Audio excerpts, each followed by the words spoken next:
Hey guys, welcome back to another Simon Says DIY video. Today I'm going to be showing you guys how to do spackling. Now we've added on a new addition onto the back of our house. This will be a master bathroom. So we've actually posted 7 videos of this process so far, step by step how to get to this point, and today we'll be spackling. So if you're interested in seeing some of those other steps, I'll leave a link in the description below and you guys can check that out, as well as a link at the end of this video that you guys can go and see those videos once this one is done. Now before I can start on the spackling, I need to do some prep work. I'm going to be putting weave tape on all of the joints except butt joints. So on all the tapered edges, we're going to put weave tape on those and all the corners. Now the butt joints, you'll need to use paper tape or something thinner than weave tape. It'll be a lot harder to spackle later on. Next, I'll be installing corner bead. This room, for the size, actually has 4 outside corners, so I'm going to need to put corner bead on 4 corners. This really just strengthens up the corner and keeps it from chipping out. If you bump into it or hit into it with anything hard, it will protect the sheetrock and give it really a nice perfect corner so you don't even have to worry about it. So I'm going to be cutting this with tin snips, and basically what you do to mount this is you just use sheetrock screws and put one on each side about every foot. Now we're going to be filling in the screws. Now you want to push a big glob of spackle onto the screw and completely fill the space. Next, you'll scrape it off with the trowel, making it flush with the sheetrock. Now this is the most simple process with spackling, so this should go pretty quick. Next, I'll start with the joints. Now these are a little bit more difficult. You'll want to still glob the spackle on much thicker than you need at first. That way you can fill the space completely. Next, you'll keep repeatedly going over top of the joint, smoothing it out, scraping off any excess. Now don't be afraid to go back and add more spackle if it still seems low. So I'm going to go back, glob on even more spackle, and then I'll come back and smooth it out and scrape off the edges so that it's flush with the sheetrock. Now with these joints, they actually taper the edges down so that you can have a pretty thick strip across here that is spackle filling in that gap in between the two, so then you can perfectly smooth it out and be flush with the sheet above and below.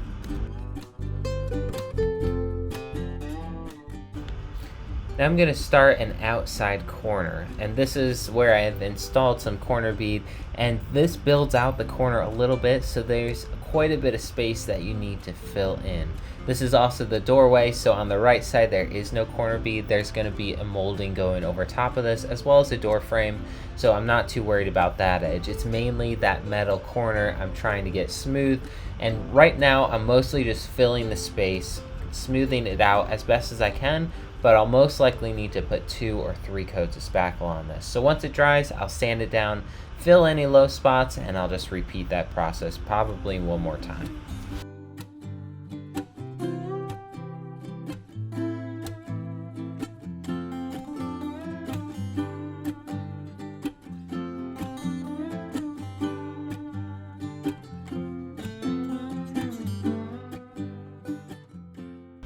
Now for the inside corner, I'm going to be using a corner trowel for this. It makes it so much easier. It's definitely worth the money to go buy one of these if you're going to be doing inside corners.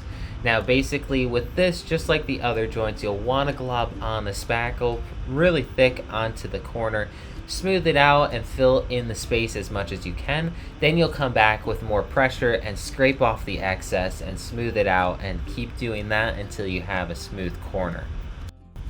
Now that I have the corners smooth out like I want, I'm going to take my regular trowel and feather the edges down on both sides to be even with the sheetrock.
Now that the first coat is done, I'm going to go around the room after it's dry and circle any marks or imperfections I have in the first coat.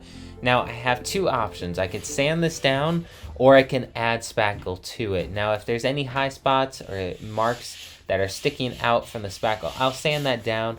If there's any gouges that need to be filled in, I'm going to come back after I sand everything down. I'll come back and put a second coat over top. Now, spackle is pretty easy to sand down, so you don't want to use a really coarse grain. I'm using a sanding block. They do sell sandpaper for spackle, but this sanding block I have has a pretty fine grain in it, so it's not leaving any marks and it's working great. Now, you also don't want to sand down too much on the paper or else it'll start to pill up a little bit and you won't have a good texture once you paint. You'll see where it's marked up the paper, so you want to be careful of that. Only sand down the spackle. Once you get to the paper, stop sanding. Now, in a lot of ways, the second coat is very similar to the first. You want to glob the spackle on over top and put a nice thick coat on. This really helps it soak in and bond with the spackle below it and lets you scrape off just the amount that you need. So you want to fill everything, make sure it's nice and full, and then you'll come back and scrape it clean. Now this is a lot easier than the first coat. It should go quicker and use a lot less spackle, but it is more crucial that you get this one smoother than the last one. So you'll want to be careful, take your time and smooth out each joint, or else you're gonna have to come back and do it again on a third pass. Now for the most part, there won't need to be a third coat on the majority of the room. I will be able to just sand down any imperfections after this coat. Now for the outside corners, it takes a lot more spackle to fill it in, so I have to do probably 3 coats on that. After this one dries, I'll sand it down one more time and fill in the corners one last time.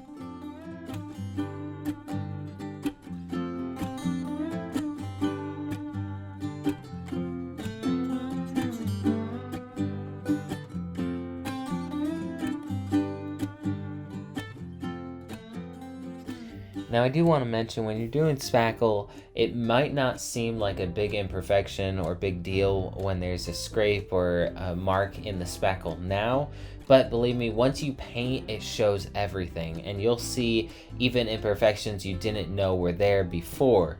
So try your best to get it as smooth as you can now, sand down any imperfections, get it ready for paint because it will show even more once you paint. It has a little bit glossier finish on it with the paint over top, and it will let the light shine on all of the imperfections. So make sure you have good lighting, check the spackle job that you've done, sand down any imperfections, and then cover up any gaps that you still need to fill.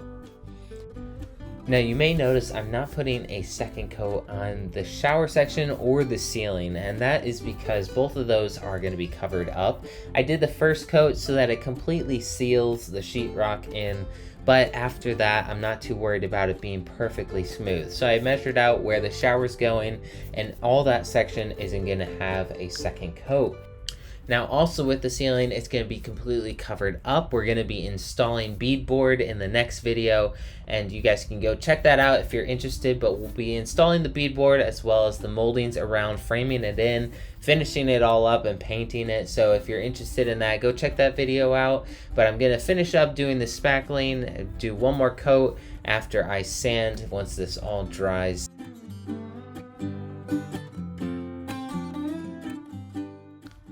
Alright guys, that finishes up this video today. Just doing the third coat after I sanded. Everything looks great, so I'm going to move on to the next project for next week. So I hope you guys enjoyed this one. Thanks for watching. If you're interested in seeing how this bathroom progresses, go check out my other videos I have posted, and stay tuned for any future ones coming out. I post a new video each week, so hit that subscribe button and you won't miss out on any of those. Also hit that bell icon and YouTube will actually give you a notification when I upload a new video. And don't forget to hit that like button down below if you found this video helpful at all. Thanks guys, I will see you in the next one.